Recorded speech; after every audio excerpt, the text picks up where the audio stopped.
Florida can win this game. Arch Manning has struggled, but he's back to himself. He looks more in rhythm. I think they give the upset. I think they have the upset. I think they have it in them.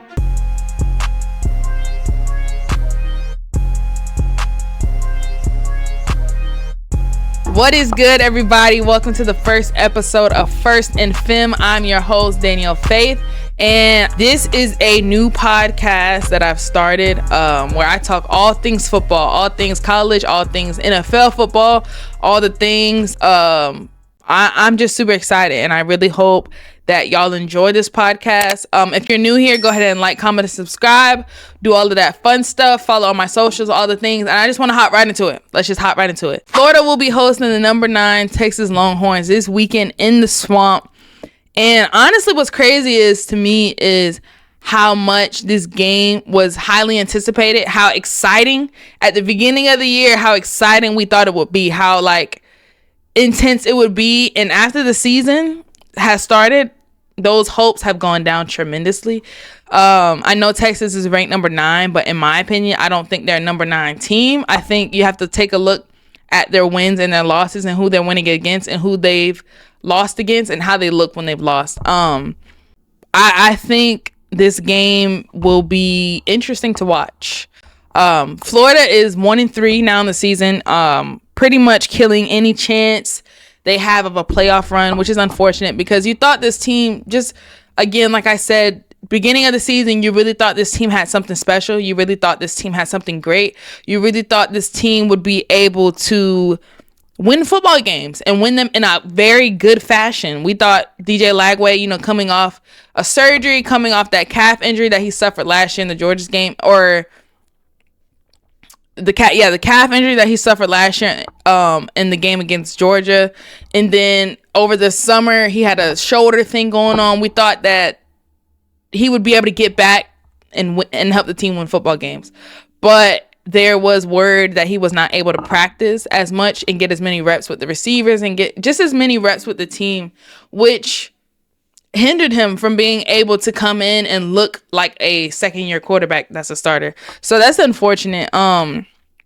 Florida, I think there is kind of disappointing because they started off so strong, right? I mean, first game of the season, they shut out LIU, I believe 55-0. I mean, DJ Lagway played great. Even the freshman quarterback was able to come in and be able to play, get some reps in, He looks amazing. I think he was 11 for 18, had a couple of touchdowns, over 100 yards. I mean, they both played good football.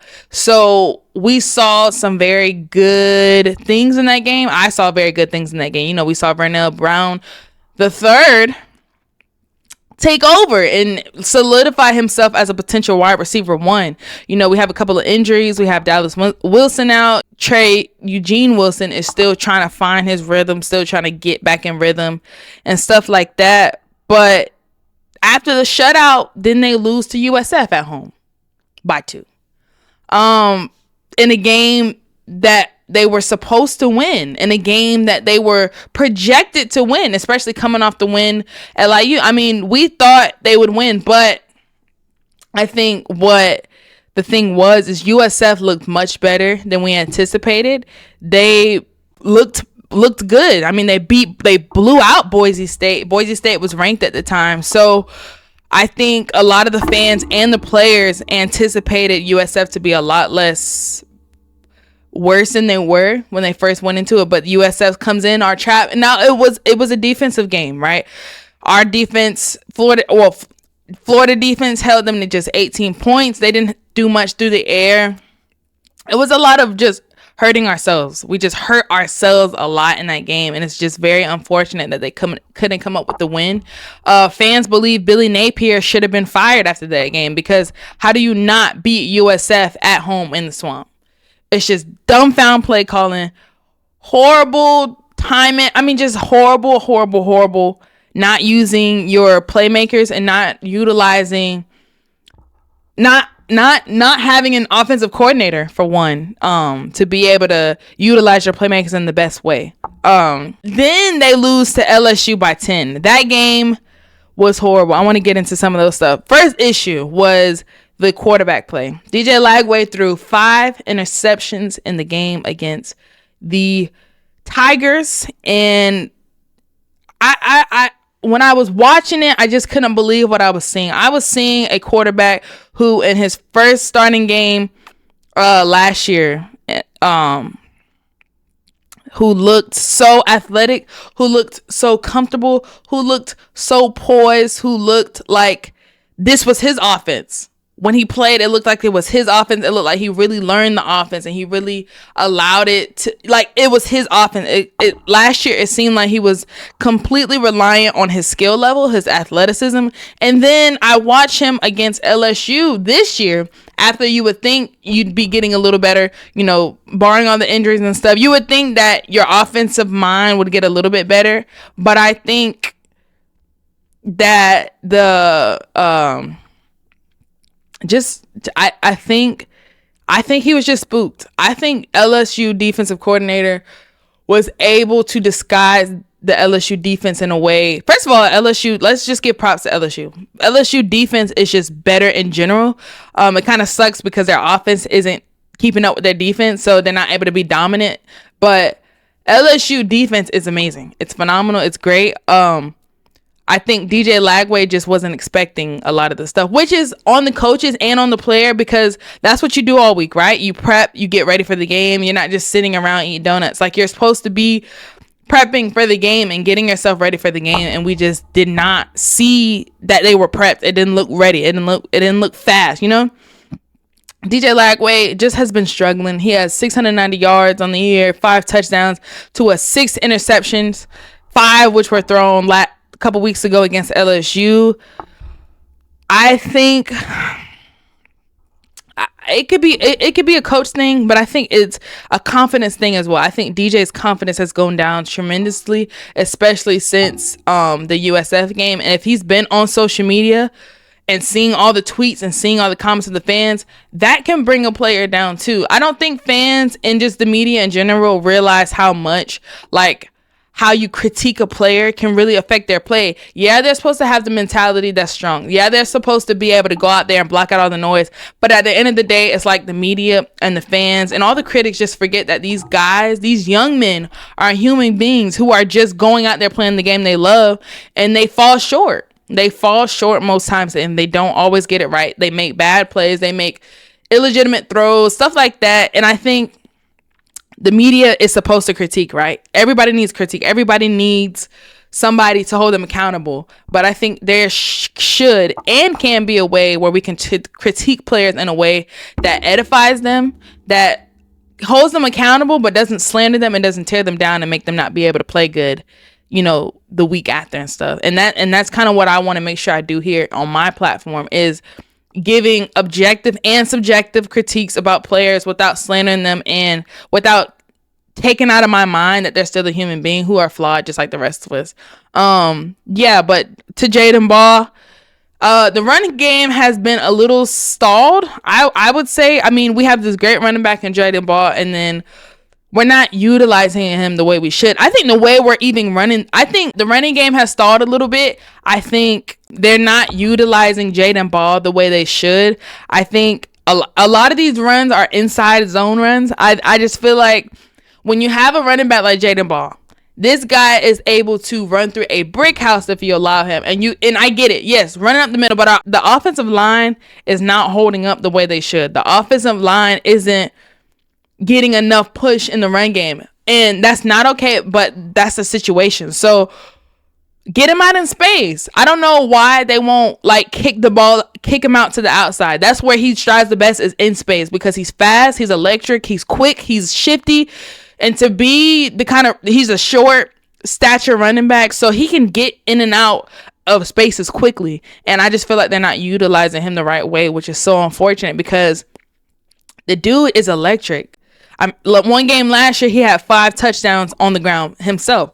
And when you see that kind of play, you have to allow him to play. You have to allow him to get the ball. You have to make plays for him. You have to design plays so Jaden Ball can get the ball.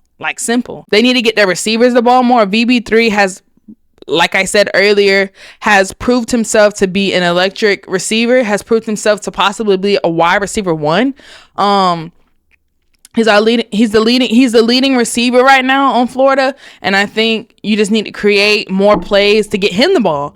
Dallas Wilson, the electric 5-star receiver, will be making his debut this Saturday, and I'm excited. I'm a little afraid because I'm afraid that they're just gonna have him running bubble screens or just little short routes, and the guy can go. He's a vertical receiver. He is the definition of a goal ball receiver. Like, the man can get up, he can get it. He's fast, he's electric. And I just really hope that Billy will actually use him the right way. I feel like if you have this kind of player, use him. Get points on the board. Just get points on the board. That's the goal at the end of the day, is to score. The main concern is really just Billy Napier the main concern really is Billy Napier still deciding to call plays himself, which is hindering the team, but that's their situation. So if Florida wants any shot at winning this game, they're going to have to heavily rely on their defense. They're going to have to heavily rely on defense getting stops, which what they need to be doing is, in my opinion, is dragging out the offensive drives a little longer. So creating plays where drives are going like 9-10 minutes, where you're getting a lot of plays out, so that way the defense has a chance to catch their breath. If you can't rely on the offensive play, you're gonna have to rely on the defense, and the way to do that is to give the defense time to breathe. So dragging out these drives, allowing the defense to catch their breath, and then being the defense that you already are, because the defense is already solid. It's not like the defense needs any help. They just need more time to catch their breath, because the offense is getting on the field and leaving within a minute and 30 seconds, and then you're throwing the defense out there, and that's when the other team is able to score points because they're too tired and they're not able to be dominant being tired. Now let's talk Texas, okay? Texas has the better opportunity, obviously, not because their quarterback is better, not because their defense is better, but simply because they have a better play caller. I think Sarkisian is doing phenomenal, and it's kind of unfortunate that Sarkisian's play calling sometimes looks bad due to his quarterback play. Arch Manning came in with these the man was a front runner Heisman to start the season. I think it doesn't get any more glazing than that. And then for him to come in and not only not live up to expectations, but then you see so Arch didn't come in and meet the expectations of the media, which is unfortunate, which is why I think it's so important to not put so much hype around one player. It is good to kind of look at the teams and look at the players and be like, okay, this guy can dominate, but the man was said to be legendary. The man was said to be generational talent, and nobody has seen that. Nobody has seen that yet, and it's kind of unfortunate. Arch Manning has 888 yards in the season, 9 touchdowns, 3 picks, which isn't horrible, right? When you look at those stats, you're like, oh, okay, just 9 touchdowns, almost 1,000 yards, 3 interceptions. But it's how he's playing. I think when you actually sit and watch the game, you see, okay, this quarterback doesn't look generational, like they said. This quarterback isn't able to lead his team to a national championship. This is not a national championship team with this quarterback, and it's kind of unfortunate because Texas has such a good team overall. Offensive line is great, wide receivers are great, defense is great, play calling is amazing, but then you have this leader, you have this player that is just not able to play great elite football at the level that he's supposed to be playing it at, which is unfortunate. Their running game is a little bit shaky because they only have one their leading rusher has 155 yards.